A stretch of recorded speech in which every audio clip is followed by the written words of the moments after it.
យាយម្នាក់នេះគាត់ឈ្មោះ Corey អាយុ97ឆ្នាំគាត់ជាប្រជាជនមកពីខាងរដ្ឋ Colorado នៅក្នុងអំឡុងពេលថ្ងៃទី24ខែ1ឆ្នាំ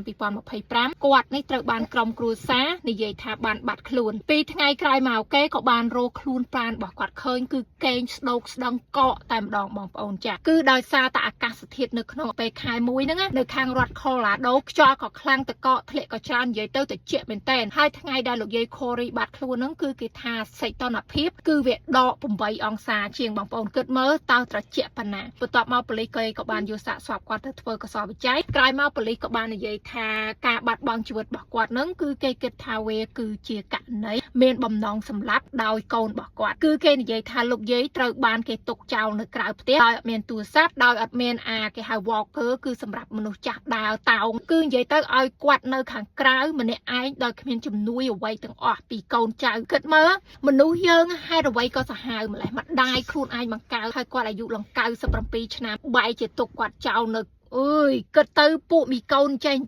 ខ្ញុំមកដឹងនិយាយថាម៉េចបងប្អូនបើធុញគាត់ខ្លាំងណាស់បើថាពិបាកចិញ្ចឹមគាត់ខ្លាំងណាស់ពិបាកយកចិត្តគាត់ខ្លាំងណាស់យកគាត់ទៅដាក់មណ្ឌលចាស់ជរាទៅនិយាយទៅមានវិធីច្រើនណាស់ក្នុងការជួយម្ដាយរបស់យើងនៅស្រុកនេះជាជាងទុកឲ្យគាត់នៅក្រៅកកនៅនឹងបងប្អូនហើយអ្នកខ្លះគិតថាទង្វើទាំងនឹងធ្វើទៅប្រហែលជាគេអត់ចាប់បានអញ្ចឹងណាព្រោះអីគិតថាឲ្យគាត់នៅក្រៅអញ្ចឹងទៅគាត់កកបាត់បង់ជីវិតអញ្ចឹងទៅប្រហែលដល់ពេលប៉ូលីសមកសួរប្រាប់គាត់ថាគាត់នេះវង្វេងដើរចេញទៅបន្ទាប់មកកូនរោមឃើញបន្ទាប់មកក៏កបាត់បង់ជីវិតអីចឹងប៉ុន្តែប៉ូលីសស្រុកនេះបងប្អូនគេមិនល្ងងទេខ្ញុំប្រាប់ឲ្យហើយចាប៉ូលីសស្រុកនេះគេឆ្លាតណាស់ទោះជាក្នុងអំឡុងពេលហ្នឹងគេថាអូខេប្រហែលជាគាត់ពងវែងដើរចេញក្រៅបន្ទាប់មកកូនរោមឃើញកកស្លាប់អីចឹងទៅចាប៉ុន្តែប៉ូលីសគេចេញមកនិយាយហើយថារឿងរ៉ាវនេះគឺជារឿងរ៉ាវករណីមានបំណងសម្លាប់ប៉ុន្តែមកដល់ពេលនេះគេអត់ទាន់និយាយទេថាតើគេចោទប្រកាន់កូនរបស់គាត់ចាប់កូនរបស់គាត់ឬក៏យ៉ាងណាព្រោះអីវានៅថ្មីពេកអញ្ចឹងណាចាពេលខ្លះខ្ញុំឃើញវីដេអូលើអ៊ីនធឺណិតដែរដូចកូនខ្លះ